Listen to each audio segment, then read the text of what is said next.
아무튼 송병기 부시장에 대한 구속영장까지 뒤로 미뤄짐으로 인해서 검찰은 이제 더 이상 갈 곳이 없는 상황으로 몰리고 있습니다.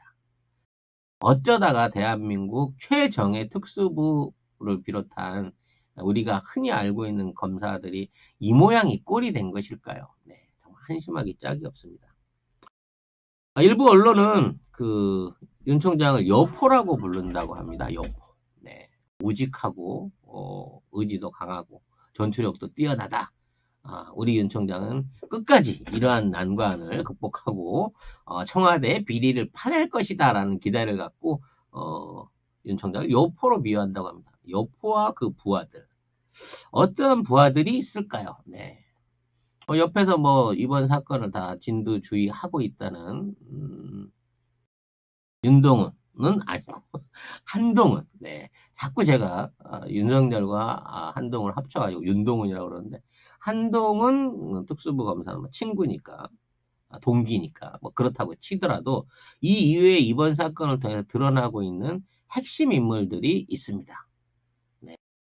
실명으로 알려드리기가 뭐하니까 역할만 좀 알려드린다고 치면 지금 현재 검찰이 이제 윤석열이 임명 초기에 지명했던 특수부를 비롯한 친위대들한테 완전히 장악이 되어 있는 상황이고, 이러한 장악이 굳건했기 때문에 윤석열 위세에 누가 이제 들이대지를 못하는 상황이었는데, 그게 이제 흔들리고 있는 상황이 보이는 거죠. 왜? 자기가 아끼는 부하들인데, 진짜, 소 잡는 칼이었는데, 무리해서 모기를 잡으려고 칼질을 하다 보니까 주변에서 볼 때, 야, 저 사람 저렇게 안 봤는데? 이 말 무섭지 않습니까? 야, 저 사람 저렇게 안 봤는데? 라는 설이 계속해서 퍼져나가고 있는 거죠. 일단 대검에 있는 참모 8명의 검사장이 있다고 합니다. 네, 검사장들 8명을 자기 사람을 꽂아 넣은 거예요. 이 사람들이 대대로 청와대 민정수석실에서 근무를 했다고 하네요. 민정수석실에서 근무를 하고 그 자리를 다른 검사한테 옮겨받으면서 이러한 청와대 안에서 요직을 MB 시절에 겸임했던 사람들이 지금 윤석열의 부하로 가 있는 겁니다. 그러니까 막연히 윤석열과 MB의 어떤 유착설 같은 게 괜히 나오는 게 아니에요. 밑에 참모들이 그런 친구들이야. 그리고 박근혜 사단 안에서 우병우의 수하로서 요직을 이어가는 이런 사람들이 참모진 안에 포진을 하고 있다고 합니다. 현재 서울중앙지검장은 박근혜 정부 총리실에서 파견 근무를 했었다고 하고요. 조국 가족을 수사를 총지휘하고 있던 3차장, 네, 명차장이죠. 네, PD 수첩을 기소했던 주임 검사였습니다. 현재 울산시장 사건을 파고 있는 2차장도 BBK 특검에서 윤석열과 같이 일을 했던 아주 절친한 부하인 거고요. 유재수 사건을 1년 전부터 파고 있었던 동부지검의 차장검사 역시 윤석열 총장이 여주지청장 시절에 부장으로 바로 측근해서 데리고 있었던 인물이라고 합니다. 근데 이러한 인물들보다 더욱 주목받고 있는 윤 총장 여포의 부하가 있었으니 이 사람이 현재 새롭게 이름이 드러나고 있는 박형철, 네, 민정수석실에 있었던 박형철 비서관인 겁니다. 박형철이라는 인물은 거의 지금 이 조국 관련한 사태에 있어서는 위인전을 써야 될 인물로 지금 새롭게 부상이 되고 있습니다. 일단 이 사람이 동부지검에 가서 지금 있는 유재수 사건에 관련된 참고인으로 출석해가지고 여기에 대한 어떤 여러 가지 확인되지 않는 썰들을 날린 게 지금 이게 조국을 비롯한 민정수석실 이상 뭐 청와대와 연관돼 있는 선거 개입 형태로 나타나게 되는 결정적인 증언을 날린 사람이 민정수석실 비서관이었던 박형철이라는 거죠. 사실 이 사모펀드 부분에 대한 부분을 급하게 국면 전환을 해야 될 시점이 있었어요. 왜냐하면 사모펀드 배경들이 드러나면서 이른바 MB의 후속 인사들이 연관 인사들이 드러나기 시작하면서 이거를 이제 지금 완전히 묻혔어요. 사모펀드를 완전히 묻어버리고 새로운 방식의 공직자 윤리법을 적용할 수 있는 법안이 필요했을 때 이 사람이 동부지검에 가서 증언한 겁니다. 즉 유재수 사건 같은 경우에는 이미 1년 전부터 동부지검에서 내사를 하고 있었고 2019년 1월 달에 그 이름도 대단한 김태우라고 하는 수사관이 이와 관련한 의혹 제기를 했던 사건이에요. 그래서 이 김태우라는 인물의 입을 통해 가지고 시작됐던 이 사건이 1년 가까이 묻혀 있었고 이 부분이 본격적으로 들어오기 시작, 그러니까 수사가 들어오기 시작한 계기는 사모펀드에 대한 그러니까 검찰 수사에 이상 현상이 있을 때, 이때 동부지검을 박영철이 갔다는 거죠. 그래서 어차피 사모펀드를 엮어서, 조국 장관을 엮을 수가 없다. 그러니까, 조국 장관이 민정수석 자리에 있을 때 사모펀드를 통해서 이익을 취했다라고 하는 거를 법으로 해결해낼 수 없다라는 걸 깨달은 순간 박형철이 등장했다는 겁니다. 동부지검에 가서 진술을 함으로써. 세제시카님, 서제시카님 10,000원 후원 감사드리고요. 레드잉크님 50,000원 후원 감사드립니다. 잉크님 큰 돈 희사하셨네요. 성대를 10초만 쉬어가겠습니다. 그러니까 이 박형철 비서관은 조국 장관 초임 시절부터 굉장히 아끼던 신뢰하던 핵심 인물이었다고 합니다. 뭐 이분의 전적은 뭐 어떻게 뭐 나중에 설명을 드리겠습니다. 일단 일을 잘했대요. 특히 문서 작성이라든지 뭐 이런데 굉장히 뛰어난 능력을 발휘를 했었다고 합니다. 그러니까 민정수석실의 인물은 여러분이 다 아시죠? 공직자들에 대한 뭐 일관된 정보들이 이렇게 올라오게 되면 그걸 취합해갖고 보고서를 기가 막히게 써냈다는 거죠. 박형철 비서관. 그래서 무척 이제 애정을 받았는데 이 사람이 동부지검에 가서 진술하면서 유재수 사건에 관련돼서 계속해서 전화가 와가지고 조국 장관이 힘들어했다라고 하는 진술을 했다는 겁니다.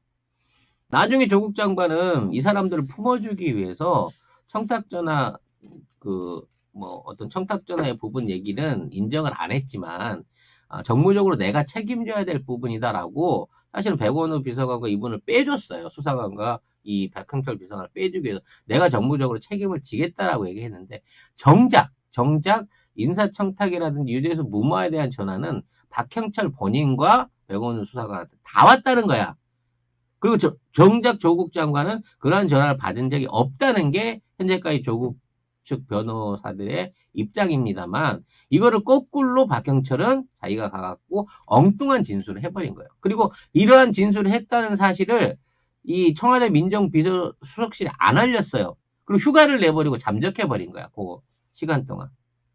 결과적으로 그래서 이 얘기가 어디서 와전된 거냐, 이 불씨를 어디서 만들었냐, 사모펀드가 벽에 부딪혔을 때 박형철이 동부지검에 가서 시작한 진술이 이 모든 거를 만들었다는 거죠.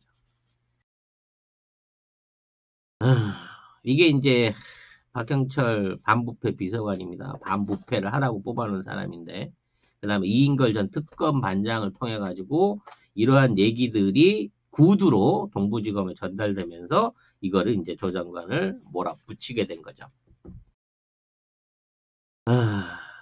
사실 이 내용만 갖고 얘들이 이제 룰루라라 수사를 하기 시작했고 이러한 수사를 통해 가지고 일종의 희생양이 필요했기 때문에 우리가 알고 있는 A모 씨로 알려진 해병대 출신의 수사관, 고래 검사 수사하러 가서 울산을 내려갔던 사람을 하명 수사한 사람으로 엮어가지고 막 검찰이 강압을 하기 시작했다는 이 전조가 보이는 겁니다.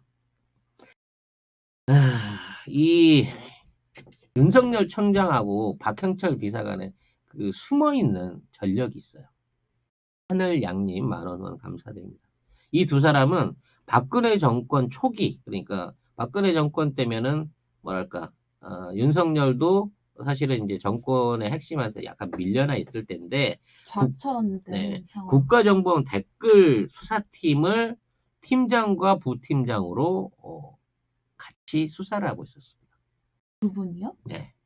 그리고 국정원 댓글 조사를 진행을 하면서 이거를 박근혜 정권이 이제 댓글 수사를 못하게끔 강력하게 압박을 했는데, 에, 이 상황에서 국정원 직원들을 체포영장을 내려고 윤 총장이 시도를 했었고, 그 당시에 이제 조용곤 서울중앙지검장하고 이게 알력을 일으키기 시작한 겁니다. 요때부터 어, 그 윤석열의 이게 좌천의 역사가 시작된 거죠. 그래서 이 당시에 법무부 장관 황교안이었습니다. 그래서 이 원세훈 국정원장을 선거법으로 엮지 말아라고 하명을 했다고 합니다. 그게 무슨 얘기냐면 원세훈 국장을 선거법을 통해 가지고 댓글 조작을 한 걸 만들면 선거 자체가, 그러니까 박근혜 당선 자체가 무효화될 수 있는 사안으로 확대될 수 있었기 때문에 이거를 선거법으로는 절대 적용하지 말아라고 압박을 넣었다는 거죠. 그래서 이러한 상황에서 윤석열이 이거를 다 떠받친 겁니다. 이게 자기는 그 조국의 뭐라 그랬죠? 조직에 충성하고 뭐 뭐라 하도 지금 생각하면 개소리야. 기억도 잘 안 나는데 자기는 조국 뭐 조직에 충성합니다라는 말이 나왔던 게 요 부분 안에서 일종의 알력으로 작용했던 거예요. 박근혜 정부하고. 지금 생각해보면 윤석열이 강직해서 이렇게 했다라고도 볼 수 있지만 저는 개인적인 어떤 내피셜로는 이 당시에 이 사건을 강하게 압박함으로 인해서 MB 정권의 일종의 치트키를 쥐어주기 위한 그런 수사를 펼친 게 아닌가라는 생각을 해봅니다. 오로지 MB 사랑이다라고 역으로 내부적으로 생각해보면 박근혜하고 알력을 일으킨 이유가 이 사람이 강직하기보다는 전 주인, 그러니까, 자기가 친했던 MB를 도와주기 위한 수사가 아니었나라는 생각을 하게 되는 거죠. 아무튼 결과적으로 윤 총장은 수사팀에서 쫓겨났고요. 박 비서관이 이 사안을 마무리를 했습니다. 하지만 박 비서관도 윤 총장도 전부 다 인사에서 좌천이 돼가지고 고초를 겪었죠. 사실은 이 이력이 이 두 사람의 어떤 그 검찰 안에서의 강직성을 모호하게 왜곡시켜 버린 겁니다. 그러니까 얘들이 강직하고 착하고 정의로운 수사를 하기 위해서 그때 국정원 수사를 그렇게 벌린 게 아니라니까. MB가 박근혜를 뒤흔들 수 있는 어떤 모종의 정보 내지는 수사 결과를 만들어서 그 키를 주기 위해서 했을 가능성이 높다고 저는 지금 생각해요. 근데 그 당시에 수사의 압박을 받고 좌천을 당하고 이랬기 때문에 이 사람은 압박 안에서도 강직한 사람이다라고 하는 일종의 엉뚱한 오해가 생겨버린 거고 그게 윤석열을 비롯한 지금의 박형철 비서관의 판단에 인사 판단에 혼선을 줘버린 게 아니냐라는 개인적인 생각을 해봅니다. 개인적인 그리고 얘기예요. 네. 그리고 그때는 이제 최동욱 총장님이 계셨잖아요.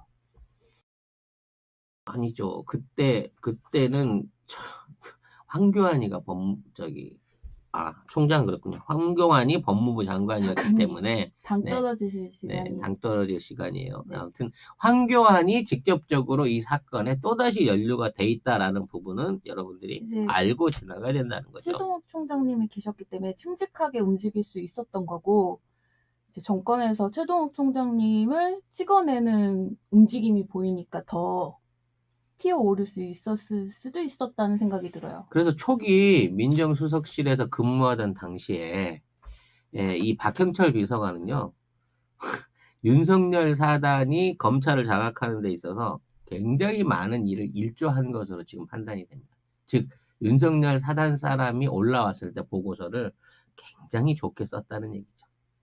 그래서 그 사람들이 공직 안에서 원하는 자리를 갈 수 있게끔 뭔가 협조를 했을 거라는 생각을 하게 되는 겁니다. 아무튼, 정무비서 시절에 조국한테서도 애정을 받았고 신임을 받았고 윤석열과의 오랜 의리가 있었던 또 박경철은 아마 이번 사태를 지금 해가지고 많은 갈등을 했을 거예요. 어느 쪽 편을 들어야 되나. 근데 결국은 윤석열의 편을 든 거죠. 그동안 2년 동안 모시고 있었던 조국 장관의 등에다 비수를 꽂은 겁니다. 그리고 지금은 변호사를 개업하겠다고 나가 있는 거죠. 이 사람이 청와대 들어오기 전에 김앤장에 있었다 그래요.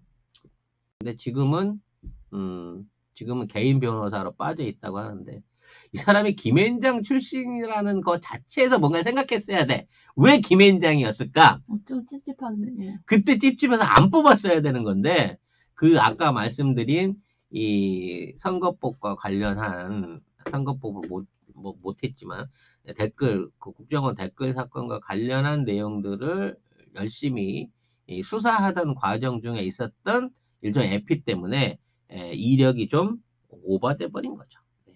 아무튼, 이 박형철 비서관이 개인적인 권한을 어떻게 해서, 저는 100% 거짓말이라고 생각하니까, 이러한 거짓말과 이러한 사안들을 만들기 위한 증언들을 제공했는지는 알 수 없겠습니다만, 이렇게 제공된 자료들을 가지고 검찰은 이 정보를 각색해서 별건으로, 사실상 지금까지 뭐 정경심 교수 연관된 표창장, 뭐 사모펀드 다 필요 없이 이거와 관련된 별건만으로 구속영장을 칠 만큼 대단히 이 핵심적인 증거를 잡았다고 생각하면서 여기에 올인을 했다는 거죠. 그리고 박형철은 스스로 얘기했다고 합니다. 그만둘 때. 내가 검찰에서 책임질 일은 없는 것 같아요. 면죄부를 받았다는 얘기죠. 이러한 증언에 대해서. 이 증언이 잘못돼서 이걸 위증으로 해갖고 나중에 처벌할 의사도 검찰은 없을 게 확실하다고 생각이 듭니다. 화가 납니다. 네. 화가 나는 사안이었습니다. 오늘 여포의 많은 부하들을 소개를 해드렸습니다만, 여포의 부하들 가운데 가장 최악의 부하는 이 양쪽의 이중 스파이지를 저지르고 가장 최근에 모셨던 조국 장관의 득에 비수를 꽂은 박형철이 아닐까라는 생각을 해보게 됩니다.